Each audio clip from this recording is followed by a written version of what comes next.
మా latest videos కోసం మా ఈ తెలుగు న్యూస్ ఛానల్ సబ్స్క్రైబ్ చేసి గంట సింబల్ యాక్టివేట్ చేసుకోండి. ఈరోజే పుత్ర గణపతి వ్రతం శనివారం. ఏమీ చేయకపోయినా సరే రాత్రి 12 లోపు ఈ వీడియో చూస్తే చాలు, 1 నిమిషంలో కష్టాలు పోతాయి. వద్దన్న ధనం వస్తూనే ఉంటుంది. గణపతి అనుగ్రహంతో అష్టైశ్వర్యాలు సిద్ధిస్తాయి. ఇక మీరు పట్టిందల్లా బంగారంలాగా మారుతుంది. ఫ్రెండ్స్, ఈ కథని చివరి వరకు వినండి. మధ్యలోనే ఆపేస్తే ఎటువంటి ఫలితం రాదు కనుక భక్తితో చివరి వరకు వినండి. ఫస్ట్ అయితే కామెంట్ బాక్స్లో ఓం శ్రీ గణేశాయ నమః అని ఒక కామెంట్ చేయండి. అలాగే ఈ వీడియోకి ఒక లైక్ కొట్టండి. మా ఛానల్ని సబ్స్క్రైబ్ చేసుకుని మాకు సపోర్ట్ చేయండి. పూర్వం ఒక గ్రామంలో మంగళాదేవి అనే ఒక పెద్ద వృద్ధురాలు ఉండేది. ఆమెకు ఈ ప్రపంచంలో ఎవరూ లేరు. ఒక చిన్న పూరిపాక. ఆ పాక ముందు ఉన్న ఒకే ఒక్క జామ చెట్టు ఆమెకు ఉన్న ఆస్తి. మంగళాదేవికి భక్తి మెండు. ప్రతిరోజు ఉదయాన్నే లేచి స్నానం చేసి మట్టితో ఒక చిన్న గణపతి విగ్రహాన్ని చేసుకొని గరికతో పూజించటం ఆమెకు అలవాటు. ఆమె పేదరికం వల్ల స్వామికి నైవేద్యం పెట్టడానికి కూడా ఏమీ ఉండేది కాదు. చెట్టుకు కాసిన జామ పండును కోసి తండ్రి గణపయ్య, ఈ ముసలిదాన్ని దగ్గర ఈ పండు తప్ప ఇంకేమీ లేదు, ఆకలి తీర్చుకొని వేడుకునేది. ఆ జామ చెట్టు మీద ఒక చిన్న పిచ్చుక నివాసం ఉండేది. అది చాలా తెలివైనది, భక్తి కలిగినది. మంగళాదేవి ప్రతిరోజు గణపతికి చేసే పూజను ఆ పిచ్చుక ఎంతో ఆసక్తిగా గమనిస్తూ ఉండేది. ఆ పిచ్చుకకు కూడా ఒక కోరిక ఉండేది. తన గూటిలో గుడ్లు పెట్టిన ప్రతిసారి ఏ పాము వస్తుందో లేక గాలివాన వస్తుందో అని అది భయపడుతూ ఉండేది. తన సంతానం క్షేమంగా ఉండాలని మంగళాదేవిలాగే తను కూడా గణపతిని వేడుకోవాలనుకునేది. ఒకానొక శుక్ల చతుర్దశి రోజున మంగళాదేవి మనసులో ఒక తీరని వేదన కలిగింది. తన చుట్టుప్రక్కల ఉన్న ఇళ్లల్లో అందరూ తమ బిడ్డలతో మనవలతో ఆనందంగా ఉంటున్నారు. తనకు మాత్రం తోడుగా ఎవరూ లేరని ఆమె కళ్ళల్లో నీళ్లు తిరిగాయి. ఆ సమయంలోనే ఆకాశం నుంచి ఒక అశరీరవాణి వినిపించినట్లు ఆమెకు అనిపించింది. మంగళాదేవి పుత్ర గణపతి వ్రతాన్ని ఆచరించు, నీ కోరిక తీరుతుంది అన్నదే ఆ వాణి సారాంశం. కానీ ఆ వ్రతం ఎలా చేయాలో ఆమెకు తెలియదు. అది గమనించిన ఆ చిన్ని పిచ్చుక ఎగురుకుంటూ వెళ్ళి ఊరి చివర ఉన్న ఒక పాత దేవాలయంలోని అర్చకులు మాట్లాడుకుంటున్న మాటలను విన్నది. పుత్ర గణపతి వ్రతం అంటే కేవలం సంతానం కోసమే కాదు, లోకంలోని సమస్త ప్రాణుల క్షేమం కోసం, వంశ అభివృద్ధి కోసం చేసే విశిష్టమైన పూజ అని తెలుసుకుంది. ఆ వ్రత విధానాన్ని మనసులో ఉంచుకుని ఎగురుకుంటూ వచ్చి మంగళాదేవికి అర్థమయ్యేలాగా కిలకిల రావాలతో సైగలు చేయటం మొదలుపెట్టింది. మంగళాదేవి ఆ పిచ్చుక సైగలను గమనించింది. ఆ పిచ్చుక తన ముక్కుతో గరికను తెచ్చి గణపతి విగ్రహం ముందు పెడుతోంది. అలాగే చెరువు నుంచి ఒక నీటి చుక్కను రెక్కల మీద తెచ్చి విగ్రహంపై చల్లుతోంది. ఇది చూసిన మంగళాదేవికి అర్థమైంది ఆ పిచ్చుక తనతో కలిసి వ్రతం చేయాలనుకుంటుందని. ఆ రోజంతా మంగళాదేవి ఉపవాసం ఉండి మట్టి గణపతిని షోడశోపచారాలతో కాకపోయినా నిండు మనస్సుతో పూజించింది. పిచ్చుక తెచ్చిన అడవి పువ్వులను స్వామి పాదాల చెంత ఉంచింది. దేవా, నాకు బిడ్డలు లేరని బాధ లేదు, కానీ నీ సేవలో తరించే ఒక తోడు ఉంటే చాలు అని ప్రార్థించింది. ఆ సమయంలో ఒక అద్భుతం జరిగింది. ఆ పూరిపాక అంతా ఒక దివ్యమైన కాంతితో నిండిపోయింది. ఏనుగు ముఖం, పెద్ద పొట్ట, చేతిలో మోదుకంతో సాక్షాత్తు గణపతి స్వామి అక్కడ ప్రత్యక్షమయ్యాడు. ఆ స్వామి రూపం ఎంత ప్రసన్నంగా ఉందంటే మంగళాదేవి పరవశించిపోయింది. స్వామి చిరునవ్వు నవ్వి, మంగళాదేవి, నీ నిష్కల్మషమైన భక్తికి, నీ తోడుగా నిలిచిన ఈ చిన్ని పిచ్చుక విశ్వాసానికి నేను మెచ్చాను. పుత్ర గణపతి వ్రతం అంటే కేవలం రక్తం పంచుకున్న బిడ్డల కోసం చేసేది మాత్రమే కాదు, సృష్టిలోని ప్రతి జీవిని తన బిడ్డలా భావించే కరుణ ఉన్న చోట నేను ఉంటాను అన్నాడు. గణపతి స్వామి తన హస్తాన్ని మంగళాదేవి వైపు చాపి, ఇప్పటి నుండి నీకు లోటు ఉండదు, నీవు ఈ లోకానికి పుత్ర గణపతి వ్రత మహిమను చాటి చెప్పే తల్లివి అవుతావు. నీ దగ్గరకు వచ్చే ప్రతి బిడ్డకు నీవు దీవెనలు అందజేస్తావు అని వరం ఇచ్చాడు. అలాగే ఆ పిచ్చుక వైపు చూసి, నీవు చూపిన ఈ భక్తికి మెచ్చి నీ వంశం ఎప్పుడూ సురక్షితంగా ఉండేలాగా దీవిస్తున్నాను, పక్షులలో నీవే ధన్యురాలివి అని అభయమిచ్చాడు. స్వామి అదృశ్యమయ్యాక మంగళాదేవి ఉన్న పూరిపాక ఒక అందమైన ఆశ్రమంగా మారిపోయింది. ఆమె జామ చెట్టు బంగారు పండ్లతో కాకపోయినా ఎప్పుడూ పచ్చగా రుచికరమైన ఫలాలతో నిండి ఉండేలా మారింది. ఆ ఊరి ప్రజలందరూ ఆమెను గణపతి తల్లి అని పిలవటం మొదలుపెట్టారు. సంతానం లేని వారు, కష్టాల్లో ఉన్నవారు ఆమె దగ్గరకు వచ్చి ఆ పుత్ర గణపతి వ్రత కథను విని ఆమె చేతి జామ పండును ప్రసాదంగా స్వీకరించి ధన్యులయ్యేవారు. ఆ చిన్ని పిచ్చుక కూడా తన సంతానంతో కలిసి ఆ ఆశ్రమంలోనే ఉంటూ గణపతి నామస్మరణ చేసుకున్నట్లుగా కిలకిలమని పాడేది. భక్తికి పేదరికం అడ్డు కాదని, మనసు నిండా దైవం ఉంటే ఒక పిచ్చుక కూడా దైవ కృపకు పాత్రులవుతుందని ఈ కథ లోకానికి చాటి చెప్పింది. నాటి నుండి పుత్ర గణపతి వ్రతం అంటే కేవలం పూజలు పునస్కారాలే కాదు, తోటి జీవుల పట్ల ప్రేమ, ప్రకృతి పట్ల గౌరవం అని అందరూ గ్రహించారు. ఈ పుత్ర గణపతి వ్రతం రోజు పుత్ర గణపతి వ్రత కథను వింటే పుత్రులు మంచి వృద్ధిలోనికి వస్తారు, పట్టిందల్లా బంగారం అవుతుంది. పూర్వం కృతవీరుడనే రాజు ఉండేవాడు. ఆయన భార్య పేరు సుగంధ. వారికి సంతానం లేకపోవటంతో ఎన్నో వ్రతాలను ఆచరించారు, కానీ సంతానం లభించలేదు.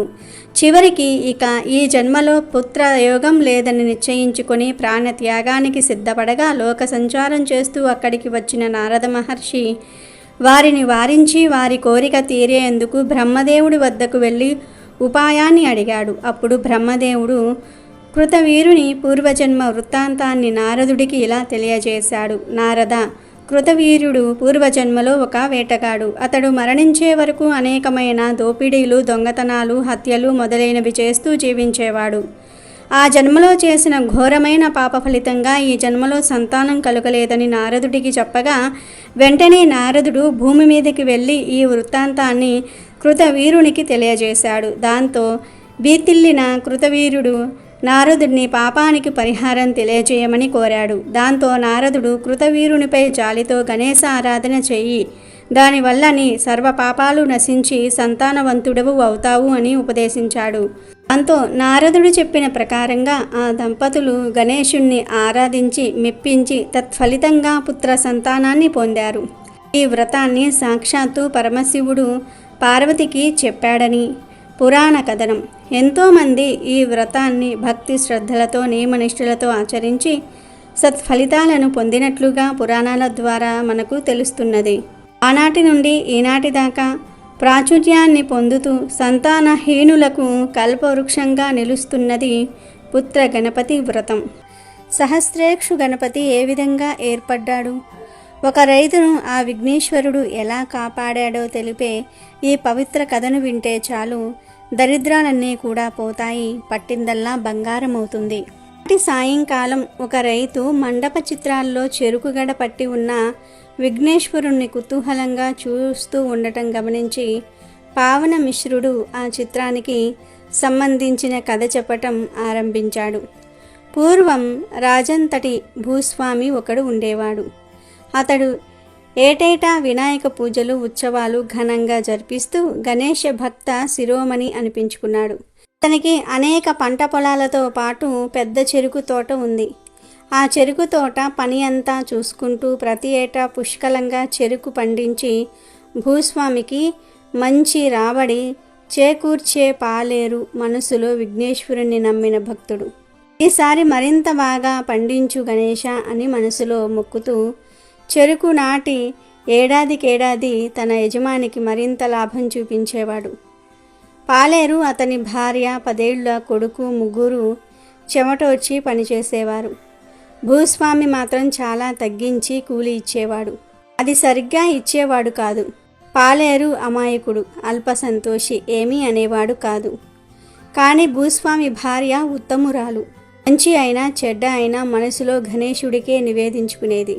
పాలేరుకి కూలి ఇవ్వటంలో భర్త మరీ అన్యాయం చేస్తూ ఉంటే పాపం వాళ్ళు పడే కష్టానికి మీరిచ్చేది ఏమాత్రం, సరిగ్గా ఇవ్వండి అనేది.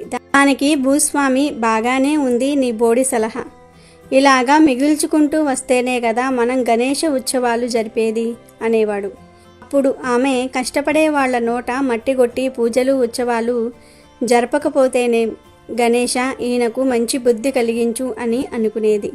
ఇదిలా ఉండగా ఒక ఏడాది చెరుకు ఏనుగు తొండాల్లాగా మరింత విశేషంగా పండింది. ఏసి చెరుకులు కట్టిన మోపులు బళ్లతో భూస్వామి దివాణం చేరుతున్నాయి. అంతా విఘ్నేశ్వరుడి దయ. ఊరకే పోతాయా పూజలు ఉత్సవాలు, మరి దేనికి చేయిస్తున్నాం అన్నాడు భూస్వామి. అంతేగాని మన పాలేరు శ్రమ ఏమీ లేదంటారా? అంతేనా అని భార్య అన్నది. వెంటనే భూస్వామి బాగానే ఉంది, నీ వల్ల మాలిన జాలి. అలా పాలేర్లను జీతగాళ్లను వెనకేసుకుని వస్తే మనం కూడా వాళ్ల వెనకే వెళ్ళవలసి ఉంటుంది. మనుషుల్లో ఏముంది, అంతా ఆ వినాయక దేవుడి మహిమ అన్నాడు భర్త. ఓ విఘ్నేశ్వర, ఈయనకు జ్ఞానోదయం కలిగించవలసింది నీవే అని ఆమె మనసులో ప్రార్థించింది. వినాయక చవితి వచ్చింది. పాలేరు కొడుక్కి విఘ్నేశ్వరుడంటే మహాప్రాణం. వినాయక చవితికి తెల్ల కలువలు, ఎర్ర మందారాలు, పూలు, పత్రి ప్రతి ఇంటికి పూజకు తెచ్చి ఇచ్చేవాడు.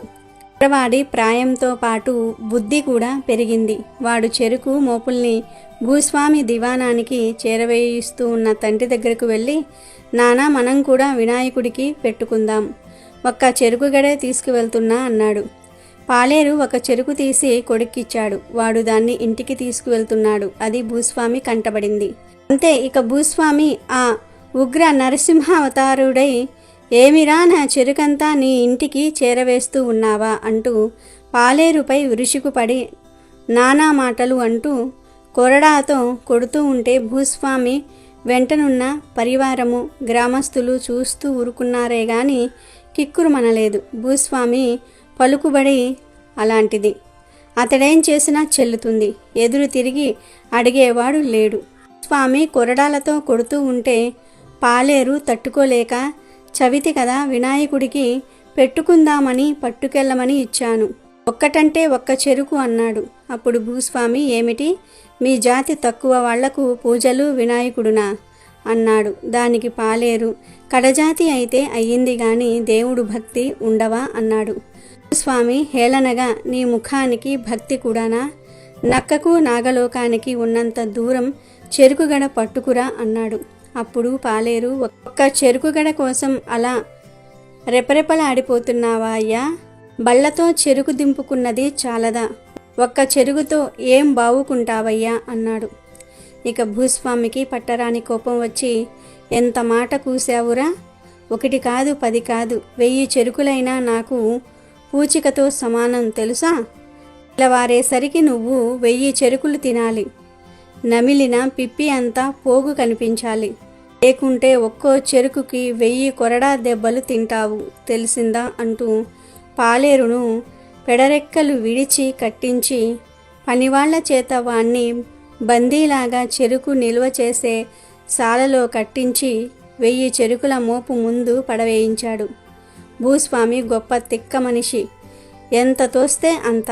పాలేరును ఉంచిన సాల చుట్టూరా భటుల్ని కాపలా పెట్టాడు.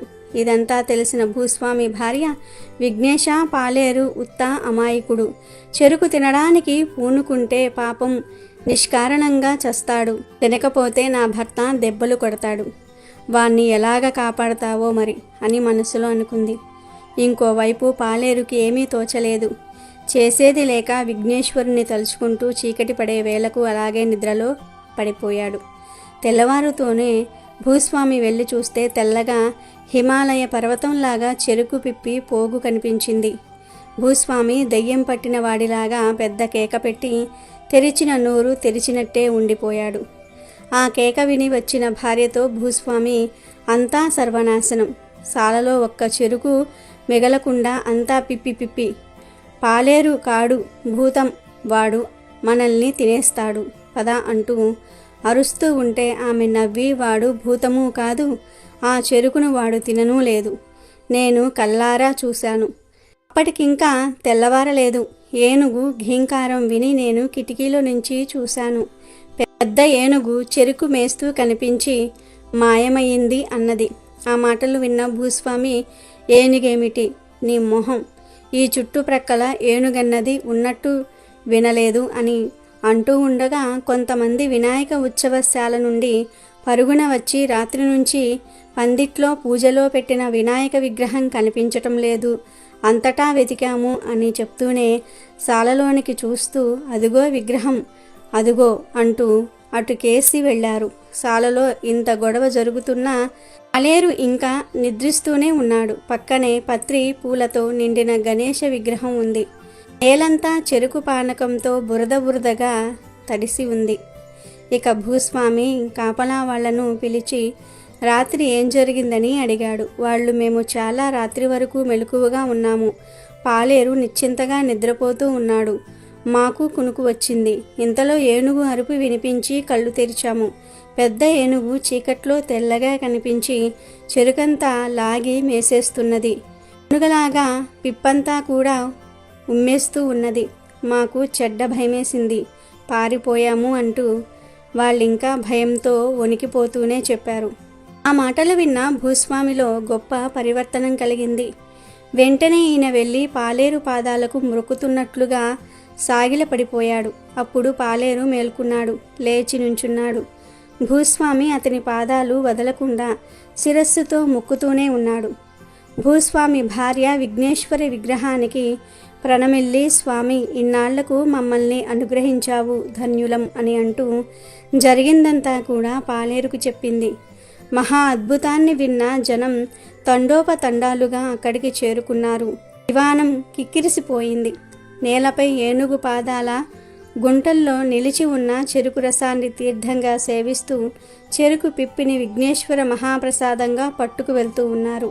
పాలేరు భార్య పిల్లవాడితో కలిసి వినాయక విగ్రహానికి దండాలు పెడుతూ, చిన్న పత్రి పిసరైనా వేసి నిన్నెప్పుడూ పూజించలేదు.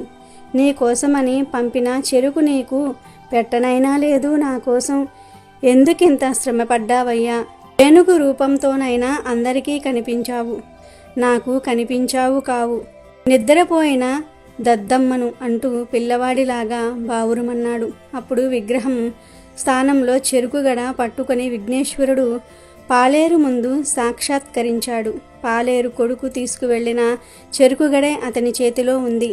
విఘ్నేశ్వరుడు పాలేరును తన తొండంతో దగ్గరకు తీసుకుని అభయహస్తంతో అతని తల నిమురుతూ, నాయన, కులాలు, జాతులు, ఆచారాలు నేను పెట్టినవి కావు, అంతా మనుషులు కల్పించుకున్నవే.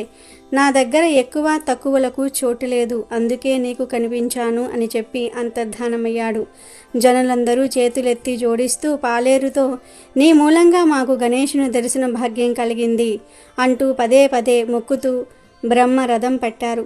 ఇక్షు అంటే చెరుకు, సహస్ర ఇక్షు అంటే 1000 చెరుకుల గణపతి.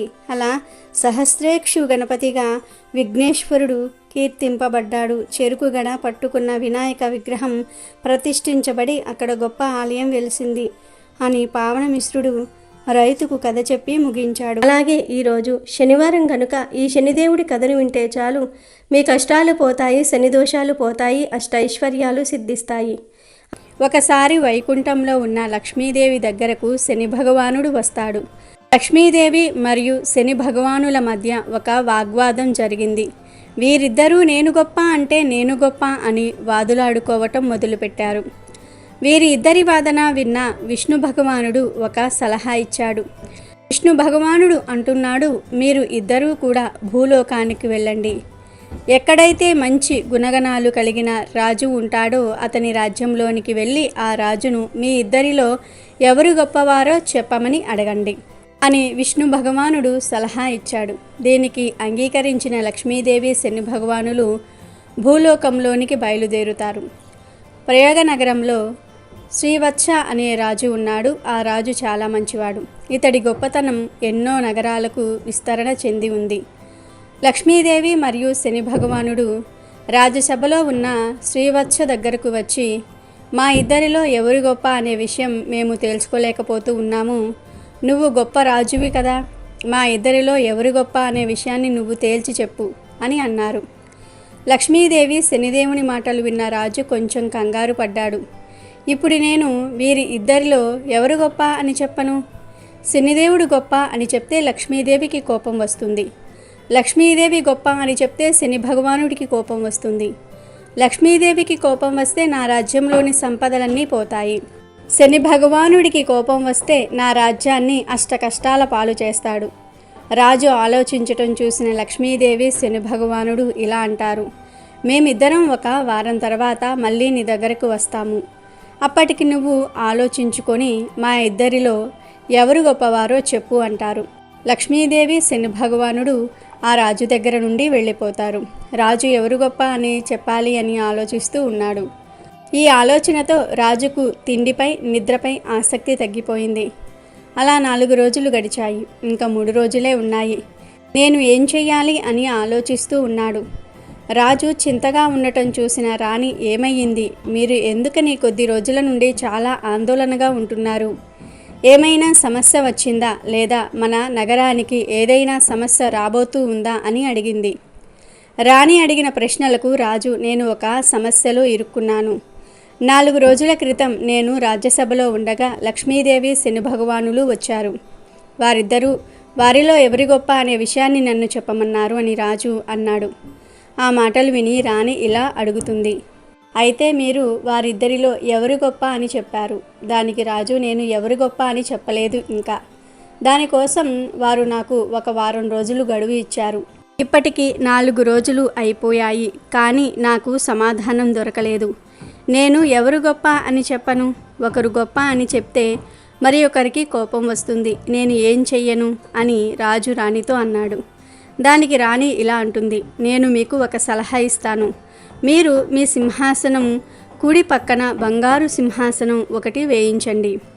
అలాగే మీ ఎడమవైపు వెండి సింహాసనం వేయించండి. ఎప్పుడైతే లక్ష్మీదేవి, శనిదేవుడు మీ వద్దకు వస్తారో వారిని కూర్చోమని చెప్పండి. వారు ఎంచుకున్న కుర్చీలు వారి స్థాయిని, గొప్పతనాన్ని రుజువు చేస్తాయి అని చెప్పింది. రాణి సలహా విన్న రాజు ఆనందంతో ఉప్పొంగిపోయాడు. మరుసటి రోజు కొంతమందిని పిలిచి ఒక బంగారు సింహాసనం, ఒక వెండి సింహాసనం చేయించమని చెప్పాడు. వారం రోజులు గడిచిపోయాయి. లక్ష్మీదేవి, శనిదేవుడు రాజు దగ్గరకు వచ్చారు. రాజు వారిని కూర్చోమని చెప్పగా లక్ష్మీదేవి బంగారు సింహాసనంపై, శనిదేవుడు వెండి సింహాసనంపై కూర్చున్నారు. లక్ష్మీదేవి, శనిదేవుడు రాజుని, మా ఇద్దరిలో ఎవరు గొప్పవారో చెప్పు అన్నారు. దానికి రాజు, మీ ఇద్దరిలో ఎవరు గొప్పవారో మీరే స్వయంగా నిర్ణయం తీసుకున్నారు అన్నాడు. ఆ మాటలకు శని భగవానుడు ఆశ్చర్యపోయాడు. తాను దేనిపైన కూర్చున్నాడో చూసుకున్నాడు. శని భగవానుడు మనసులో ఇలా అనుకుంటున్నాడు, నేను వెండి సింహాసనంపై కూర్చున్నా, లక్ష్మీదేవి బంగారు సింహాసనంపై కూర్చుంది. వెండి కంటే బంగారం విలువైనది.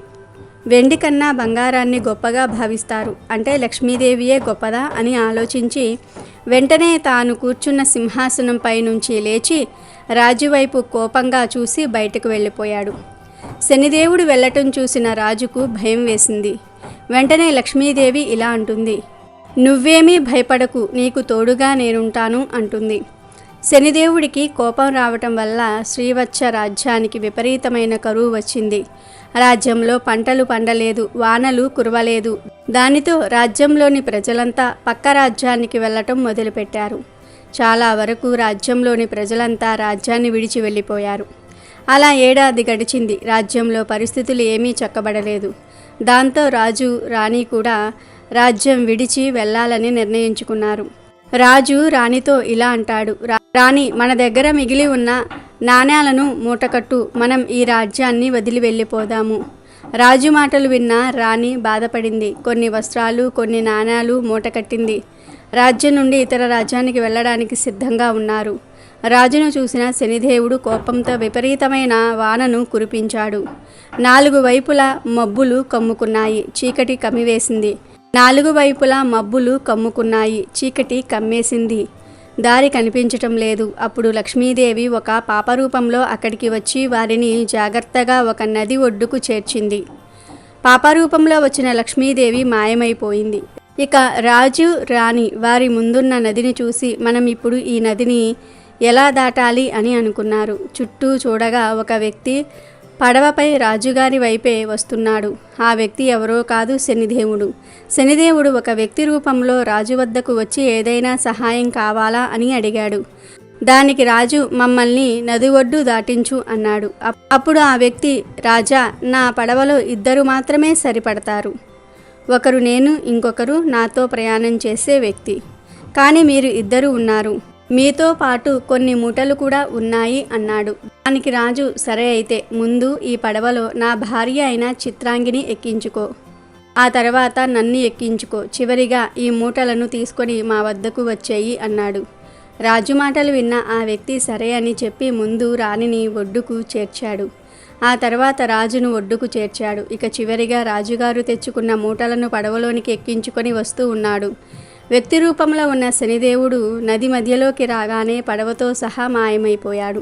రాజు వద్ద ఉన్న డబ్బంతా శనిదేవుడు తీసుకొని మాయమైపోయాడు. ఇది చూసి రాజు రాణి చాలా బాధపడ్డారు. అయినా సరే ఏం పర్వాలేదు, మనమిద్దరము కష్టపడి పనిచేసుకుందాము, ఎంతో కొంత ధనాన్ని పోగు చేసుకుందాము అని రాజు రాణికి ధైర్యం చెప్పాడు.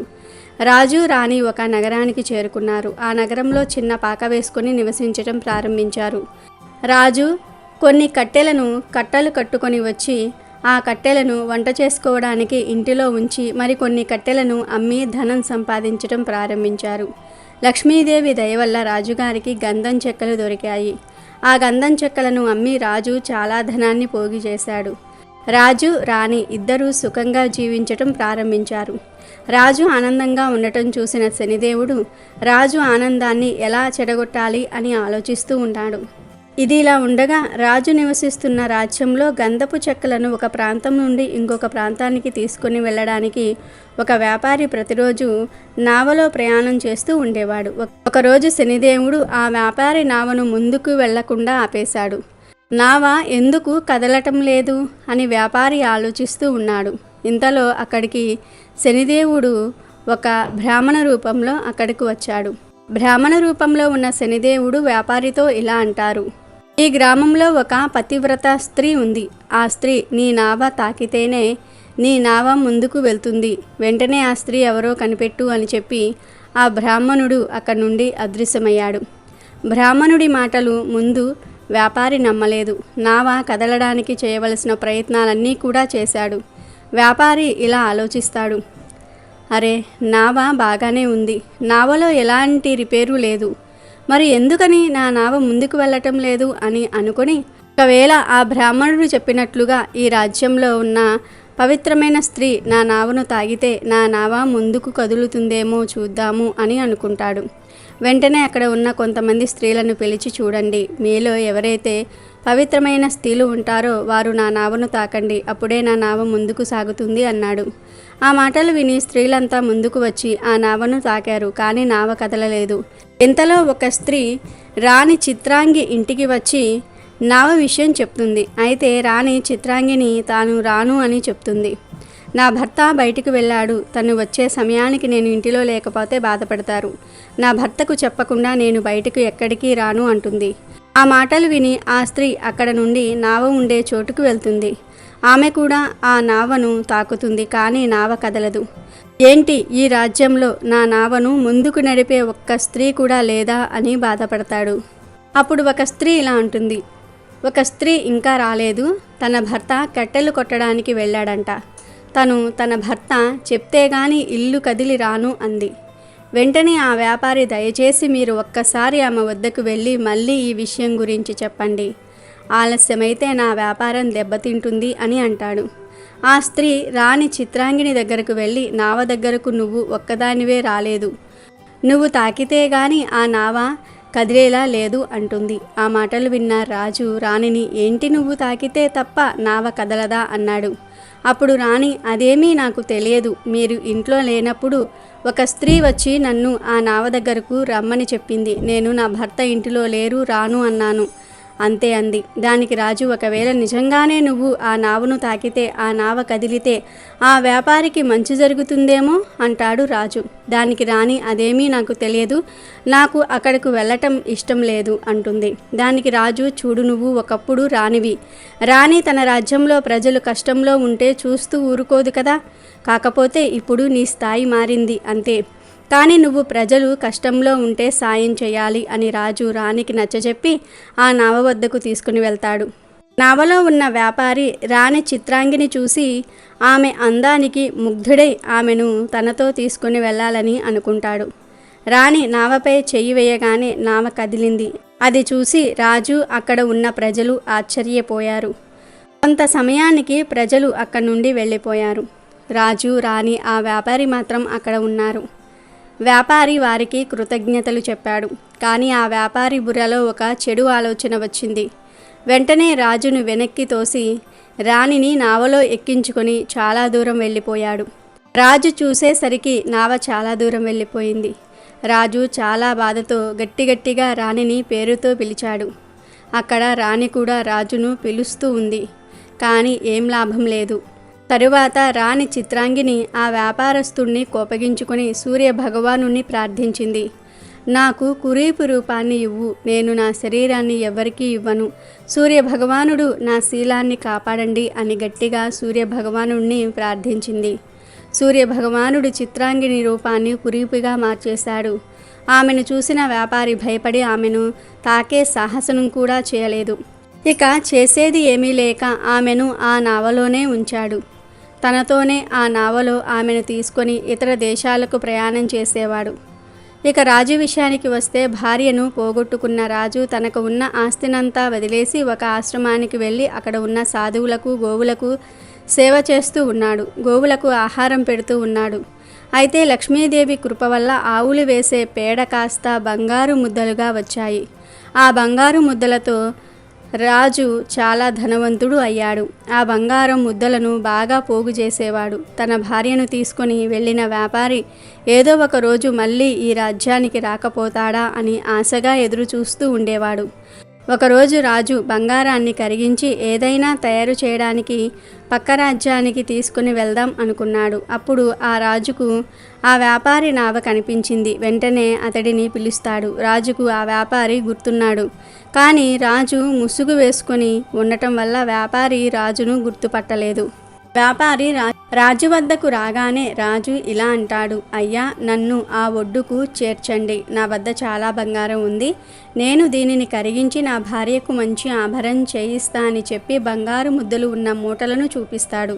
బంగారంపై ఆశపడిన వ్యాపారి రాజును నావలోకి ఎక్కించుకుంటాడు. రాజు రాణిని వెతికే పనిలో ఉండగా వ్యాపారి వెనక నుండి వచ్చి రాజును నీటిలోనికి తోసేస్తాడు. నీటి శబ్దం విన్న రాణి బయటకు చూసింది. రాజు నీటిలో పడిపోవటం చూసిన రాణి నావలో ఉండే గాలి తలగడను రాజుకు అందేలాగా విసిరింది. రాజు ఎలాగోలా ఒడ్డుకు చేరుకున్నాడు. అక్కడ ఉన్న కొంతమంది ప్రజలు శ్రీవత్స రాజును, మీరు ఎవరు, ఎలా ఈ నీటిలో కొట్టుకుని వచ్చారు అని అడుగుతారు. అప్పుడు శ్రీవత్సరాజు, నేను నాకున్న సర్వస్వాన్ని కోల్పోయాను అంటాడు. అప్పుడు ప్రజలంతా కలిసి ఆ రాజ్యపు రాజు వద్దకు శ్రీవత్సరాజును తీసుకుని వెళ్తారు. శ్రీవత్సరాజు ఆ రాజ్యపు రాజును చూసి ఇలా అంటాడు, అయ్యా, నాకు మీ రాజ్యంలో ఏదో ఒక పని ఇప్పించండి అంటాడు. ఆ మాటలు విన్న రాజు శ్రీవత్సను పూలమాలిగా నియమిస్తారు. శ్రీవత్సరాజు పూలమాలిగా ఉంటూ చుట్టూ ఉన్న పూల మొక్కలను చెట్లను అందంగా పెంచటం ప్రారంభించాడు. రాజుకు ఒక కూతురు ఉంది. ఆమె అలంకరణ కోసం తోటలో నుండి కొన్ని పూలను దండగా గుచ్చి ఆమెకు పంపేవారు.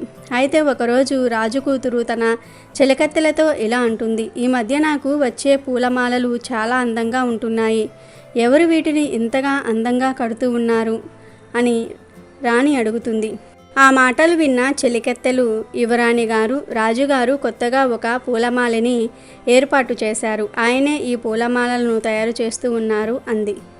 ఆ మాటలకు యువరాణి ఆ తోటమాలిని చూడడానికి వస్తుంది. పూల మొక్కలలో ఉన్న శ్రీవత్స అందాన్ని చూసి యువరాణి అతనిని భర్తగా పొందాలని కోరుకుంటుంది. ఈ విషయాన్ని నేరుగా తన తండ్రి గారికి చెప్తుంది. రాజు అయిన తన తండ్రి గారు శ్రీవత్సను చాలా కాలంగా చూస్తూనే ఉన్నారు. ఆయన ప్రవర్తన సామాన్య ప్రజలుగా లేదు. ఒకప్పుడు రాజుగా చేసిన వాడిగా లేదా రాజ్య సభలో ఒక వ్యక్తిగా కనిపిస్తూ ఉన్నాడు. ఏదైతే అది అయింది, నీ సంతోషమే నా సంతోషం అని యువరాణితో చెప్పి శ్రీవత్సరాజును పిలిపించాడు. యువరాణి నిన్ను పెళ్లి చేసుకోవాలని అనుకుంటుందని చెప్పాడు. దానికి శ్రీవత్సడు, నేను యువరాణిని పెళ్లి చేసుకునే స్థాయి లేనివాడిని. అయినా నాకు ముందే పెళ్ళయింది. నేను తనను కోల్పోయాను, నా ధనాన్ని కోల్పోయాను అని చెప్పాడు. కానీ తాను ప్రయాగ నగరానికి రాజు అని చెప్పలేదు. యువరాణి శ్రీవత్స కథ విని, అయినా పర్వాలేదు, నేను మిమ్మల్నే పెళ్లి చేసుకుంటాను అని చెప్పింది.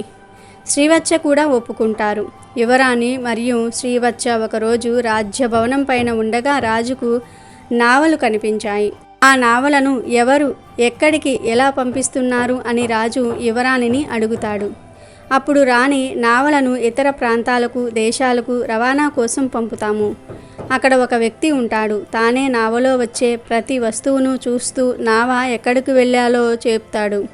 ఆ మాటలు విని రాజు, నావకు సంబంధించిన పనిలో ఏదైనా పని నాకొకటి చూడమని మీ తండ్రి గారితో చెప్పు అంటాడు. ఆ మాటలకు రాణి నవ్వి, చూడండి, ఇదంతా మీ సొంతం. మీరు మీకు నచ్చింది చేయండి. నావలు ఉండే ప్రదేశానికి వెళ్ళి మీకు నచ్చిన పనిని చేసుకోండి. కానీ ఒక విషయం గుర్తుపెట్టుకోండి, మీరు ఇప్పుడు నా భర్త, ఈ రాజ్యానికి యువరాజు. మిమ్మల్ని ఎవరైనా ఎదిరిస్తే వారిని క్షమించకండి. అలాగే ఇతరులకు ఆదేశాలను ఇవ్వడం మర్చిపోకండి అని చెప్తుంది. ఆ మాటలు విని సరే అని చెప్తాడు శ్రీవత్సడు. మరుసటి రోజు శ్రీవత్సడు నావలుండే ప్రదేశానికి వెళ్ళాడు. తన భార్యను మరియు బంగారాన్ని దొంగిలించిన వ్యాపారి కోసం ఎదురు చూడసాగాడు. అలా కొద్ది రోజులు అయ్యాయి. ఆ వ్యాపారి నావపై రావటం చూసిన శ్రీవత్సడు అక్కడ ఉన్న పనివాళ్లను పిలిచి ఆ వ్యాపారిని తన వద్దకు తీసుకురమ్మని చెప్పారు. వెంటనే శ్రీవత్సడు ఆ వ్యాపారిని పట్టుకుని రాజు వద్దకు తీసుకుని వెళ్ళి, అతనే నా భార్యను, నా బంగారాన్ని దొంగిలించాడు అని చెప్పాడు. కానీ వ్యాపారి అదంతా అబద్ధమని నమ్మబలికాడు. అప్పుడు శ్రీవత్సడు, తన నావలో నా బంగారు ముద్దలు ఉన్నాయి. అవి ఒకదానికి ఒకటి చిక్కుకుని ఉంటాయి. వాటిని నేను తప్ప ఎవ్వరూ తీయలేరు. రాజు వెంటనే ఆ బంగారు మూటలను తెప్పించాడు. ముందుగా వ్యాపారికి ఇచ్చి వాటిని చిక్కు తీయమన్నాడు. ఓస్, అదెంత పని అయినా ఇవి నా బంగారు ముద్దలు, నాకు తెలియదా వీటిని ఎలా తీయాలో అని పలికాడు. వ్యాపారి ఎంత ప్రయత్నించినా వాటిని తీయలేకపోయాడు. తర్వాత రాజు శ్రీవత్సడుడికి బంగారాన్ని ఇవ్వమన్నాడు. శ్రీవత్సడు క్షణాల్లో ఆ బంగారాన్ని విడివిడిగా చేసి చూపించాడు. రాజు ఆ వ్యాపారిని జైల్లో వేయించాడు. అలాగే అతని నావలో ఇంకా ఏమేమి ఉన్నాయో చూసి వాటిని బయటకు తీసి నావను ఇతరులకు అప్పగించండి అని చెప్పాడు. రాజ్యసభలో ఉన్న కొందరు ఆ నావను బాగా తనిఖీ చేశారు. రాజ్యసభలోకి కురీపు రూపంలో ఉన్న చిత్రాంగిని తీసుకుని వచ్చారు. శ్రీవత్సడు ఆమెను చూసి, ఈమె నా భార్య చిత్రాంగి. నీకు ఏమయ్యింది? నువ్వు ఎందుకు ఇలా కురీపిగా తయారు అయ్యావు అంటాడు. దానికి రాణి చిత్రాంగి, మీరు భయపడకండి. ఆ వ్యాపారి నన్ను ఏమీ చేయలేడు. నేను సూర్యభగవానుని ప్రార్థించి నా పవిత్రతను కాపాడుకొని నాకు కురీపి రూపాన్ని ఇవ్వమని అడిగాను. నేను మళ్ళీ మామూలుగా మారిపోగలను అని చెప్పి మళ్ళీ సూర్యభగవానుని ప్రార్థించింది. రాణి చిత్రాంగి మునపటి కంటే ఇంకా అందంగా మారింది. రాజు చాలా సంతోషించాడు. యువరాణి వంక చూశాడు. నువ్వేమీ బాధపడకు, నేను ప్రయాగ నగరానికి రాజును. కొన్ని కారణాల వల్ల నేను నా రాజ్యాన్ని కోల్పోయాను. నేను నా మొదటి భార్యను ఎలా అయితే ప్రేమిస్తూ ఉన్నానో నిన్ను అలాగే ప్రేమిస్తాను అంటాడు. రాజు శ్రీవత్సలుడు మాటలు విని, నేను చాలా మంచి అల్లుడిని పొందాను. నాకు చాలా గర్వంగా ఉంది. ఇక నుండి నాకు ఒక కూతురు కాదు, 2 కూతుళ్ళు. చిత్రాంగిని కూడా నా కూతురే. నేను నీకు కొంత ధనాన్ని ఇస్తున్నాను. తిరిగి నీ రాజ్యాన్ని నువ్వు పొందుకో అంటాడు. శ్రీవత్సలుడు తన రాజ్యాన్ని సరిచేసుకొని ఒక మంచి ముహూర్తం చూసుకొని 2 రాణులతో కలిసి శ్రీవత్సలుడి రాజ్యంలో అడుగుపెట్టి సింహాసనాన్ని అధిష్టానం చేశాడు. కొన్ని రోజుల తర్వాత రాజు వద్దకు లక్ష్మీదేవి, శనిదేవుడు వచ్చి ఇలా అంటారు. మేము 2 కావాలనే నీ నీతి ధర్మాలను పరీక్షించాము. మా మధ్య ఎటువంటి వాదన జరగలేదు. శనిదేవుడు రాజుతో ఇలా అంటాడు. నేను నీకు ఒక విషయం చెప్తాను. వీటిని అందరూ గుర్తుపెట్టుకోవాలి. శనిదేవుడు అంటున్నాడు, ఏ మనిషి అయితే జీవితంలో ఎన్ని విపత్తులు వచ్చినా సత్యమార్గంలో నడుస్తారో వారు ఎప్పటికీ నాశనం అవ్వరు. అటువంటి వారికి దేవతలు కూడా సహాయం చేస్తారు. అలాగే ఏ మనిషి అయితే అబద్ధాలు ఆడుతారో, తన అవసరాల కోసం ఇతరులను వాడుకుంటారో, అలాంటి వారు ముందు సుఖాలను అనుభవించిన నా ప్రభావంతో కష్టాలను అనుభవించేలాగా చేస్తాను. రాజా, నీవు కష్టకాలంలో ఉన్నప్పుడు ఎవరి వద్ద చెయ్యి చాచలేదు. నీ కష్టంతో నీవు బ్రతికావు. అలాగే యువరాణిని పెళ్లి చేసుకునే సమయంలో కూడా నీవు అత్యాశ పడకుండా నీ నిజాయితీని నిరూపించుకున్నావు. రాజా, నీ నీతి, ధర్మము, సత్యం మార్గం వల్ల నేను చాలా సంతోషాన్ని పొందాను. కాబట్టి నా ఆశీర్వాదములు నీకు ఎల్లప్పుడూ ఉంటాయి. దీని కారణంగా మీ రాజ్యం మునుపటి కంటే సిరి సంపదలతో తులతూగుతూ ఉంటుంది. నేను చెప్పే 2 మాటలను గుర్తుపెట్టుకోండి. నా ఆశీర్వాదం ఎవరిపైన అయితే ఉంటుందో వారు కొన్ని క్షణాలలోనే ధనవంతులుగా మారిపోతారు. అలాగే నాకు ఎవరైతే కోపాన్ని కలిగిస్తారో వారిని నేను క్షణాలలోనే కటిక పేదవాడినిగా చేసేస్తాను. కాబట్టి మనుషులంతా గుర్తుపెట్టుకోండి, నా కృప మీపై ఉంటే సర్వ సంపదలు సుఖాలు మీ సొంతమవుతాయి. నాకు ఆగ్రహాన్ని కలిగిస్తే మాత్రం మీరు ఎన్ని పూజలు చేసినా మిమ్మల్ని నా నుండి ఎవ్వరూ తప్పించలేరు. ఈ 2 విషయాలను గుర్తుపెట్టుకుంటే మీ జీవితంలో పేదరికం అనేది రానే రాదు. ఈ మాటలను చెప్పి లక్ష్మీదేవి మరియు శనిదేవుడు మాయమైపోయారు. కాబట్టి ఫ్రెండ్స్, మనం ఎన్ని పూజలు చేసినా, ఎన్ని వ్రతాలు చేసినా, ఎన్ని పుణ్యకార్యాలు చేసినా ధర్మాన్ని మరియు సత్యమార్గంలో నడవాలి. పాపాలు చేసేసి పుణ్యకర్మలు చేసినంత మాత్రాన పాపం యొక్క తీవ్రత తగ్గదు. ఎలాంటి పరిస్థితులు ఎదురైనా ధర్మ మార్గంలోనే నడవండి, సత్యాన్ని నమ్ముకోండి, శని భగవానుడి అనుగ్రహాన్ని పొందండి. జీవితంలో పేదరికానికి చోటు లేకుండా చూసుకోండి, ఆనందంగా జీవించండి. అంతేకాదు, ఈరోజు శనివార వ్రత కథలను వింటే చాలు, ఎటువంటి కష్టాల నుండి అయినా బయటపడతారు. మీ జీవితం అద్భుతంగా మారిపోతుంది. పూర్వకాలమున నగరి అనే గ్రామములో ధనగుప్తుడనే వ్యాపారుడు ఉండేవాడు. అతడు మహాలోభి. ఎంత ఐశ్వర్యములు సంపాదించినా కూడా అతని లోభితనమునకు అంతు లేకుండెను. ఈ ఐశ్వర్యమంతయు తన గొప్పయే అనుకుని అతను వెర్రవీగేవాడు. అంతటి వారినైనా ఈ అహంకారమే కదా అదో పాతాళమునకు త్రోసివేయునది. ధనగుప్తుని భార్య కాంతిమతి మాత్రము ఎంతో భక్తి శ్రద్ధలు కలిగి ఉండేది. వారికి 3 పుత్రికలు. చివరి పుత్రిక అయిన కుమారికి దైవభక్తి ఎక్కువగా ఉండేది. ఎల్లప్పుడూ ఆ శ్రీనివాసున్నే తలుస్తూ ఉండేది. కుమారి తండ్రికి తెలియకుండా వీలున్నప్పుడల్లా కూడా శ్రీ వెంకటేశ్వర స్వామి వారి ఆలయానికి వెళ్ళి స్వామివారిని దర్శించుకుని వస్తూ ఉండేది. ఇంటికి తీసుకువచ్చిన ప్రసాదాన్ని అందరూ స్వీకరించిన తండ్రి మాత్రం ఎప్పుడూ తీసుకునేవాడు కాదు. భర్త యొక్క ఈ ప్రవర్తనకు కాంతిమతి మిక్కిలి చింతించేది. ఒకరోజు కుమారి తన స్నేహితుల ఇంట శ్రీ వెంకటేశ్వర వ్రతం జరుగుతుందని తెలుసుకుని తాను కూడా వ్రత కథలను విందామని వెళ్ళింది. వ్రతము పూర్తి చేసేసరికి మిట్ట మధ్యాహ్నం అయ్యింది. ప్రసాదము తాను స్వీకరించి కొంచెము ప్రసాదాన్ని పొట్లముగా కట్టించుకుని ఇంటికి బయలుదేరినది కుమారి. మార్గ మధ్యమునకు వచ్చేసరికి ఎండ తీవ్రత ఎక్కువైనది. ఎక్కడైనా కొంచెం దాహం తీర్చుకుందామని తలచగానే ఆ పక్క వీధిలోనే తన తండ్రి అంగడి ఉందని గుర్తొచ్చింది. దాంతో కుమారి దగ్గరలో ఉన్న ఆ అంగడికి వెళ్ళి ఈ వ్రతం గురించి తండ్రికి చెప్పకుండా నీళ్లు అడిగి తాగింది. తండ్రి కోపగించుకుంటాడనే భయంతో కంగారుగా దాహం తీర్చుకుని వడివడిగా ఇంటిదారి పట్టింది. ఈ హడావిడిలో కుమారి ప్రసాదం పొట్లం దుకాణంలోనే మర్చిపోయి వదిలివేసింది. ఇంతలో ఆ బజారులో ఒక్కసారిగా అలజడి మొదలయ్యింది. ప్రజలందరూ ఆహాకారాలు పెడుతూ పరిగెత్తుతూ ఉన్నారు. పెద్ద అగ్ని ప్రమాదం సంభవించి ఆ వీధిలోని అంగళ్ళు అగ్నిదేవుని ప్రతాపానికి ఆహుతి కాసాగాయి. అసలే మిట్ట మధ్యాహ్నం, దానికి తోడు తీవ్రమైన వడగాలి. ఆ మంటలు చూసిన ధనగుప్తుడి శరీరం భయంతో కంపించింది. ఇంకొద్ది క్షణాలలో తన కళ్ళ ముందే తన అంగడి కూడా బూడిద కావాల్సిందే. ఈ ఆలోచనతో చేతులు వణికిపోతూ ఉన్నాయి. అంగడి నుంచి అందరూ బయటకు పరుగులు తీశారు. కానీ తాను ఉండిపోయాడు. అంగడిని విడిచి పోబుద్ధి కావటం లేదు. అంటే తాను కూడా మసైపోతాడు. ఇలా ధనగుప్తుడు ఆలోచిస్తూ అంగడిలోనే ఉన్నాడు. ఈ కంగారులో చేతికి ఏదో పొట్లం తగిలింది. ఏ ఆలోచన లేకుండా తీసి నోట్లో వేసుకున్నాడు. తీయగా అనిపించింది. అంతేకాదు మనసు కొంచెం స్థిమిత పడ్డట్టు కూడా తోచింది. అప్పుడే ఒక అద్భుత సంఘటన జరిగింది. మంటలన్నీ ధనగుప్తుడి ముందు దుకాణం వద్దే ఆగిపోయాయి. ఒక్క నిప్పు రవ్వ కూడా తన దుకాణంపై పడలేదు. ఈ చిత్రం చూసిన ధనగుప్తుడి నోటి మాట రాలేదు. ఇంతలో ఈ వీధిలో అగ్ని ప్రమాదం జరిగిందని ఇంటిలో తెలిసి భార్య కాంతిమతి కుమార్తెలతో సహా భయాందోళనలతో ఆ శ్రీనివాసుడినే ప్రార్థిస్తూ అక్కడికి వచ్చారు. అంగడి వరకు వచ్చిన మంటలు పక్కనే ఉన్న అంగడి వద్దే ఆగిపోవటం చూసి ఆశ్చర్యచకితులయ్యారు. అప్పుడు కుమార్తెకు తాను అంగడిలో మరిచిన పొట్లం గుర్తుకు వచ్చింది. ధనగుప్తుడు అంతకుముందు తాను తిన్నది ఆ పొట్లంలోని పదార్థంగా గ్రహించాడు. కుమారి ఆ పొట్లం శ్రీ వెంకటేశ్వర స్వామి వారి ప్రసాదం అని, తాను వ్రతంలో పాల్గొనడం అంతా వివరించింది. తాను స్వీకరించిన ఆ ప్రసాద మహత్యం వలనే తాను ఆ ప్రమాదం నుంచి బయటపడినట్లుగా ధనగుప్తుడు గ్రహించాడు. శ్రీహరిని క్షమించమని చెంపలు వేసుకున్నాడు.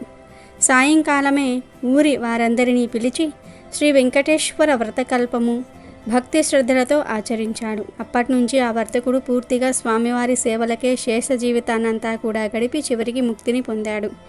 కేవలం ప్రసాదాన్ని స్వీకరించినంతనే ఎంత ఆపద నుంచి బయటపడ్డాడో చూశారు కదా. శ్రీ వెంకటేశ్వర వ్రత మహత్యము అంతటి అద్భుతమైనది. మీరందరూ వీలున్నప్పుడల్లా ఈ వ్రతం ఆచరించి శ్రీనివాసుని కృపకు పాత్రులవ్వండి. పూర్వకాలమున మగధ సామ్రాజ్యంలో విష్ణుజిత్తుడనే శ్రీవారి ప్రియభక్తుడు ఉండేవాడు. అతనికి 9 మంది కూతుర్లు ఉన్నారు. విష్ణుజిత్తుడు ఎంతో పాండిత్యము కలిగినను మిక్కిలి పేదరికంతో బాధపడుతూ ఉండేవాడు. విష్ణుజిత్తుని భార్య తారామతి ఎల్లప్పుడూ ఆ శ్రీనివాసుడి పాద పద్మముల యందే మనసు లగ్నం చేసి ప్రార్థిస్తూ ఉండేది. అప్పుడప్పుడు వివాహాది శుభకార్యాల పౌరోహిత్య కార్యక్రమాలలో దక్షిణగా వచ్చే కొద్దిపాటు సొమ్ముతో అష్టకష్టాలు పడుతూ సంసారం సాగిస్తూ ఉన్నారు ఆ దంపతులు. కుమార్తెలకు యుక్త వయసు సమీపించినది. తారామతి ఎప్పుడూ కూతుర్ల వివాహం ఎలా చేయాలి అని చింతిస్తూ ఆ శ్రీనివాసున్నే ప్రార్థిస్తూ కాలం వెళ్ళబుచ్చేది. ఆశ్రిత జన రక్షకుడైన శ్రీ వెంకటేశ్వర స్వామి వారికి తన భక్తులంటే అపార ప్రేమ. ఇది మన అందరికీ తెలిసినదే కదా. అందుకే ఒకనాడు ఆ శ్రీనివాసుడు ఈ దంపతుల కష్టాలను తీర్చడానికి ఒక వృద్ధ బ్రాహ్మణుడి రూపంలో వచ్చాడు. ఒక శనివారం రోజు ఉదయాన్నే ఈ వృద్ధ బ్రాహ్మణుడు విష్ణుజిత్తుని ఇంటి తలుపు తట్టాడు. విష్ణుజిత్తుడు వచ్చి తలుపు తీశాడు. అప్పుడు ఆ బ్రాహ్మణుడు, అయ్యా, నేను వంగదేశపు వాసిని. ఒక యజ్ఞం నిమిత్తం వెళ్తూ దారి మధ్యలో ఈ దేశం వచ్చాను. దయచేసి ఈ ఒక్కరోజు మీ ఇంట్లో ఉండనిచ్చినచో తిరిగి రేపు ఉదయాన్నే వెళ్ళిపోగలను అని విష్ణుజిత్తుని ప్రార్థించాడు. అందుకు విష్ణుజిత్తులు, స్వామి, అంతకు మించిన అదృష్టం మాకేమున్నది. అతిథి సాక్షాత్తు వెంకటేశ్వర స్వామితో సమానమని మన పురాణాలు ఘోషిస్తూ ఉన్నాయి కదా. తమరు ఎటువంటి సంకోచము లేకుండా మా ఇంటిలో ఉండండి అని ఆ వృద్ధ బ్రాహ్మణుణ్ణి లోనికి తీసుకుని వచ్చి సపర్యలు గావించాడు. ఆ రోజు మధ్యాహ్నం భోజనం తర్వాత అందరూ కూర్చున్నారు. అప్పుడు ఆ వృద్ధ బ్రాహ్మణుడు తారామతితో ఇలా అన్నాడు, ఏమమ్మా దిగులుగా ఉన్నావు? ఏమిటి నీ బాధ?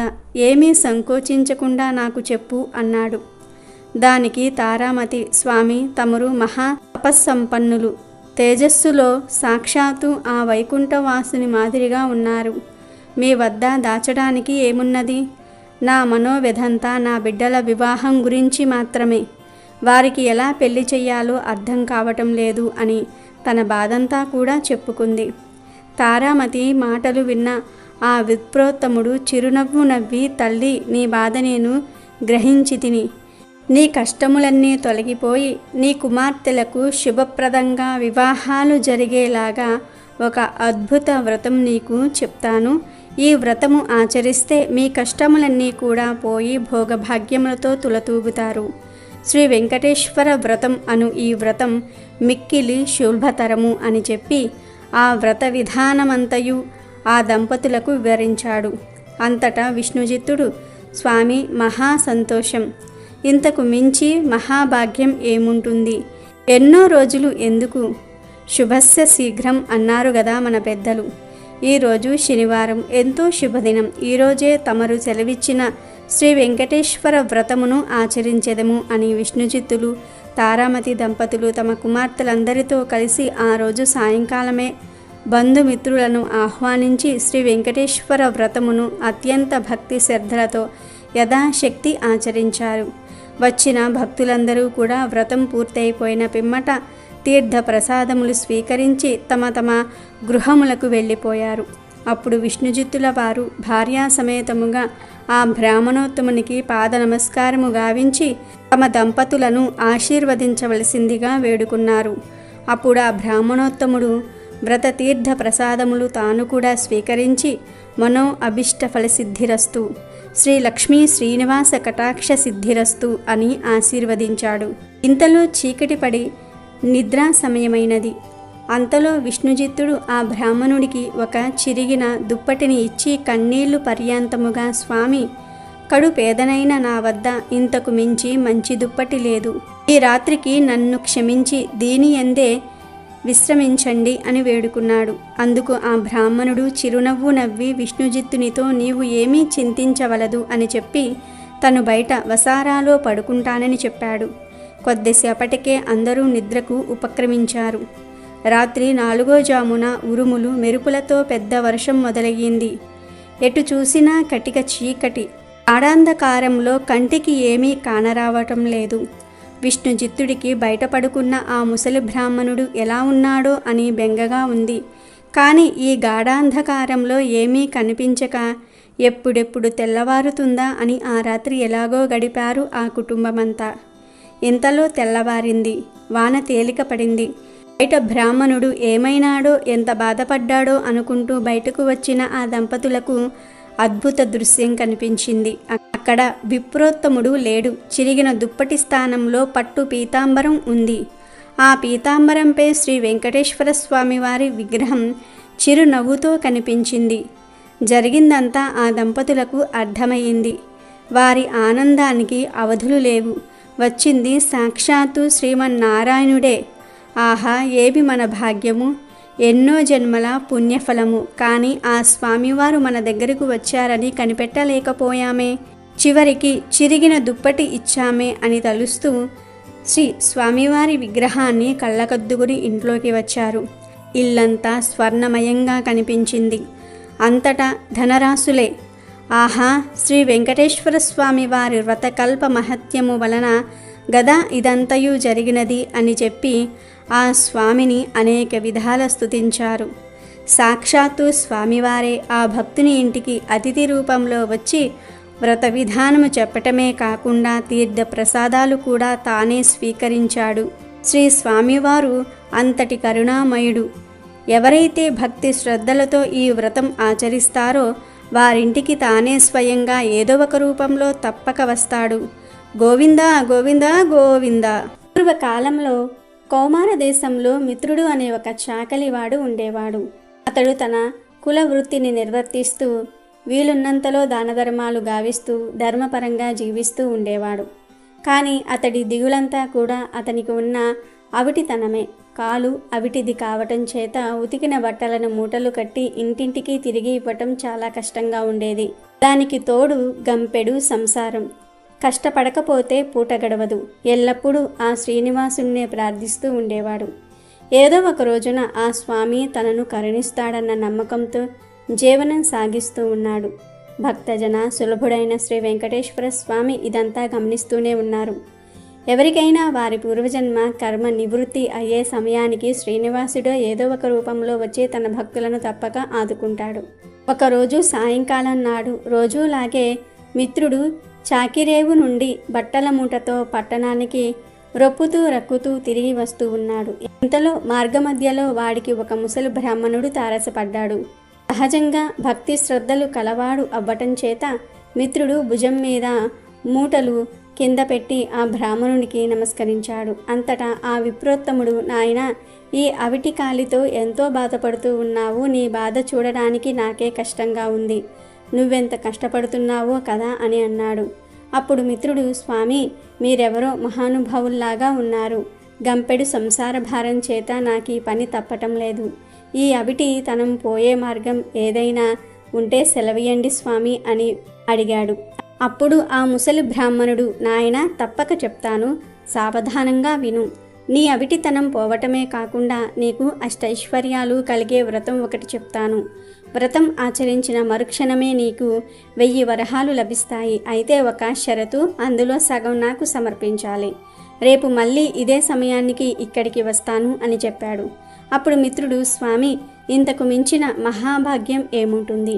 ఆ వ్రతమేమిటో ఈరోజే ఆచరిస్తాను, సెలవయ్యండి అని ప్రార్థించగా ఆ బ్రాహ్మణుడు శ్రీ వెంకటేశ్వర వ్రత కల్పాన్ని వివరంగా చెప్పాడు. అప్పుడు మిత్రుడు రెట్టింపు ఉత్సాహంతో ఇంటికి వచ్చి ఈ విషయమంతా భార్యకు చెప్పి ఇరుగు పొరుగు వారిని ఆహ్వానించి శ్రీ వెంకటేశ్వర వ్రతాన్ని ఆచరించి తీర్థ ప్రసాదాలు తాను స్వీకరించి వచ్చిన వారందరికీ కూడా పంచాడు. ఇంతలో ఇంటి బయట ఏదో కోలాహలం వినబడింది. మిత్రుడి కుమారుడు బయట నుంచి ఇంట్లోకి పరుగు పరుగున వచ్చి, అయ్యా, రాజభటులు నీ కోసం వచ్చారు. రాజుగారు నీకు కట్న కానుకలు పంపించారట అన్నాడు. ఇంతలో రాజభటులు వచ్చి మిత్రుణ్ణి రాజుగారి ఆస్థానంలో చాకలిగా నియమించారని 1000 వరహాలు బహుమానంగా పంపారని చెప్పి మిత్రుడి చేతిలో 1000 వరహాలు మూట పెట్టారు. 1 వారం లోపల వచ్చి రాజుగారి కొలువులో చేరవలసినదని చెప్పారు. మిత్రుడి ఆనందానికి అవధుల్లేవు. వారం దాకా ఎందుకు, రేపే వెళ్ళాలి అని మూట ముల్లే సర్దుకుని మరుసటి రోజు తెల్లవారుజామునే ప్రయాణమయ్యాడు. ఈ ఆనందంలో ఆ ముసలి బ్రాహ్మణుడి సంగతే మర్చిపోయాడు. దారి మధ్యలో గుర్తుకు రాగా 1 నెల తర్వాత కలవచ్చులే అనుకున్నాడు. వెళ్ళి రాజు ఆస్థానంలో చేరాడు. రోజులు నెలలు గడుస్తూ ఉన్నాయి. మిత్రుడు ఆ బ్రాహ్మణుడికి ఇచ్చిన మాట పూర్తిగా మర్చిపోయాడు. అయితే బ్రాహ్మణ రూపంలో వచ్చిన ఆ వెంకటేశ్వర స్వామి వారికి కోపం వచ్చింది. మానవ నైజం అంతేనని అనుకున్నారు స్వామివారు. తన మహత్యం తెలియచెప్పాలని నిర్ణయించుకున్నాడు. అయితే ఆ మర్నాడే రాజస్థానంలోని రాణిగారి నగలు మాయమయ్యాయి. ఆ అభాండం మిత్రుడి మీద పడింది. మిత్రుడికి కఠిన కారాగార శిక్ష పడింది. రాజభటులు మిత్రుడిని పలు విధాల శిక్షించారు. ఎందుకిలా జరిగింది, ఎందుకు అభాండం నా మీద పడింది అని తలుస్తున్న మిత్రుడికి ఆ రాత్రి స్వామివారు కలలో కనబడి వృద్ధ బ్రాహ్మణుడి రూపంలో వచ్చినది తానేనని, తనకిచ్చిన మాట నిలబెట్టుకోకపోవటం చేతనే ఇలా జరిగిందని చెప్పారు. అప్పుడు మిత్రుడు, స్వామి, నేను మిక్కిలి పాపాత్ముణ్ణి, ఎంతటి అపరాధం చేశాను, దయచేసి నన్ను కరుణించండి. ఇక మీదట తప్పక ప్రతి నెలా మీ వ్రతం ఆచరిస్తాను. నా సంపాదనలో సగభాగం ప్రతి నెల జీవితాంతం తమకే సమర్పిస్తాను అని చెంపలు వేసుకుని స్వామివారిని పరిపరి విధాల వేడుకున్నాడు. భక్తజన సులభుడైన స్వామివారు అందుకు సంతోషించి మిత్రుని అనుగ్రహించారు. శ్రీవారి అనుగ్రహం చేత రాణి నగలు వేరే ప్రదేశంలో మరుదినమునే దొరికినవి. మిత్రుడు దొంగిలించలేదని రాజు గ్రహించడం జరిగింది. మిత్రుడిని కారాగారం నుంచి వదిలివేశారు. అప్పటినుంచి మిత్రుడు స్వామివారికి ఇచ్చిన మాట ప్రకారం ప్రతి నెల శ్రీ వెంకటేశ్వర వ్రతం ఆచరిస్తూ తన సంపాదనలో సగభాగం స్వామివారికే సమర్పిస్తూ కలకాలం సుఖంగా జీవించి చివరన ముక్తిని పొందాడు. కాబట్టి ఈరోజు రాత్రి 12 ఈ వీడియో చూస్తే చాలు, ఈ కథలు వింటే చాలు, కష్టాలు పోతాయి, వద్దన్న ధనం వస్తూనే ఉంటుంది. గణపతి అనుగ్రహంతో అష్టైశ్వర్యాలు సిద్ధిస్తాయి. ఇక మీరు పట్టిందల్లా బంగారం లాగా మారుతుంది. అమెజాన్లో బెస్ట్ డిస్కౌంట్స్ కోసం వీడియో డిస్క్రిప్షన్లో లింకు ఉంది, చూడండి. అలాగే మా టెలిగ్రామ్ ఛానల్ సబ్స్క్రైబ్ చేసుకోండి.